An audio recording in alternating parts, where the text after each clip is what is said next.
Hello everybody, welcome back. This is character creation for Red Sands part 3. Um, so we're starting off by reviewing the silhouettes we created previously, seeing what's good about them, what's bad about them, what we might want to change. Um, and now that you have a few, you can cycle through them in Zbrush by just going into the tool palette and playing with them and selecting the one you like. We're going to go ahead with this guy. And what I've done is just gone into Subtool Master and filled it with matte cap gray and color white, and dynameshed each subtool at 16 was the setting, I believe. So they're small, they're handleable, and it creates a nice even mesh to begin with. So once the model is on the canvas, we just switch to the clay tool, and I'm bouncing back and forth from clay to smooth to kind of develop the major masses and forms. But it goes pretty quickly. I think overall this is about 20 minutes to half an hour just to build up some forms and kind of have a look um, at the whole model from all the directions, filling in the spaces that were kind of left blank by the silhouette creation. We're using human anatomy, or I'm using human anatomy here to guide my sculptural choices. But that tends to change throughout the process. But it's always a good starting point for me and a good kickoff for the development of the characters. So we're just bouncing back from one subtool to another, building up the sculpture, muscle forms, uh, bony landmarks.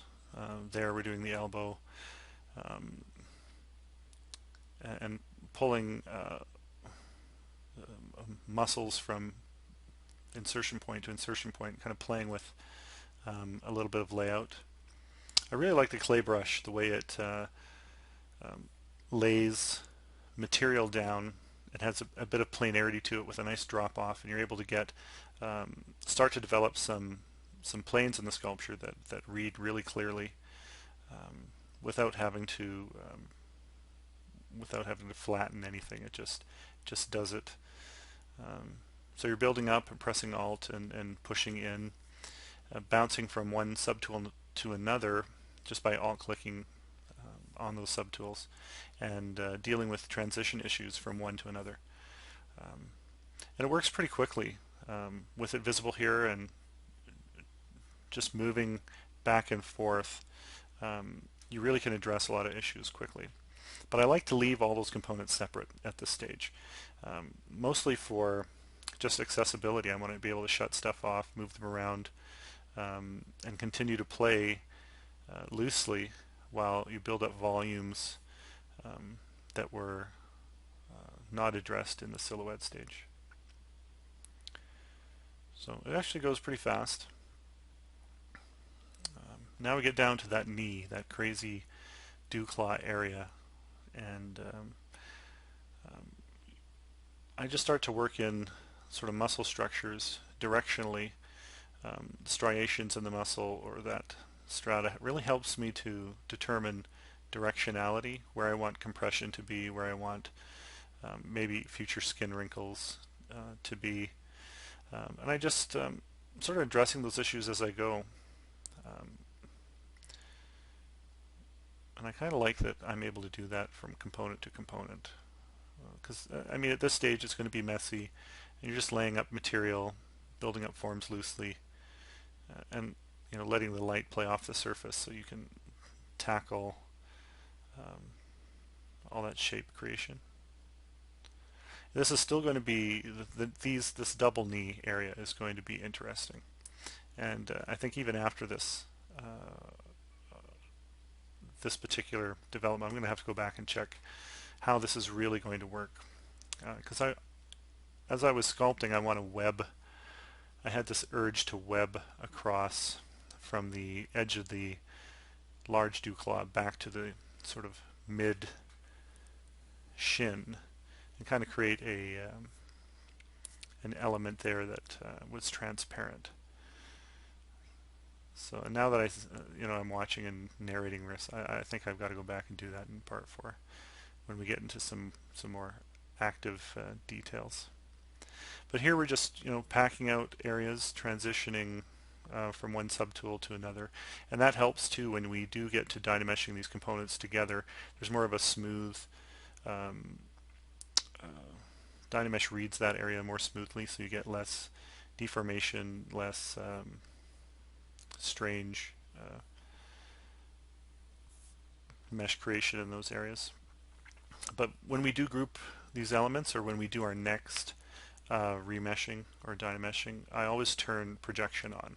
You want to preserve some of this, the work you've done in the next mesh creation, so that you're not having to repeat yourself, and it's just a time saver. You can turn it off and let Dynamesh smooth things out, and it works in some cases, but for me I like to just keep some of the landmarks I'm creating a little crisper, so that I have the choice whether or not to smooth them out or leave them. So we're just going through, passing from one subtool to another, creating forms, pressing Alt and pushing in where necessary, and we're just dealing with bicep right now, making sure. I've always had a problem with the underarm, the armpit itself, and it's only really begun to understand the complexity of the material under there. But like practicing and practicing and continuing to do it and referring back to my reference all the time, I don't think you can ever get away from that. You can never know everything. You've got to support your choices with really good reference. And in my case, I feel better about that, just in terms of accuracy. But forms are coming up really nicely. And just so we don't have to watch the whole process twice, because this only took me 20 minutes to blow out a sort of a massing model, I went ahead and did a second one. We'll do a little comparison towards the end here as well. So we're building out the forearm, this more flat paddle-like structure, and the single digit hand, which I really like. We may end up putting some weaponry on the end of that, some kind of claw or element that can do some damage. And yeah, actually right now we're grouping components. So I'm just going through and remeshing different elements, and with projection on to just tidy up the forms so I can play a little bit further. But we should be getting close now to actually grouping these elements and remeshing components together. And I think in this case I chose to remesh the torso and arms together and all the components of the legs together into one element, and leave the head separate just for the time being, so I can do a little more detailing. This one his head is rather small, but I like that kind of change in scale. It gives him some presence as well as heroic proportions, so the head's generally smaller. But we're working in some muscle masses, and I really still like the side profile quite a bit. So there we're dropping in some bony landmarks. I think that is the great trichanter, if I'm pronouncing that correctly. Glutes, everything else kind of going in. I mean, it's hard to call that glute on a character like this, but there it is. But you pop back and forth with standard brush, smooth, clay brush where necessary, and just start building up forms that make sense anatomically. And I keep spinning and moving from subtool to subtool, trying to answer transition issues, insertion issues, and just from these angles trying to decide whether those forms are reading the way I like them to read.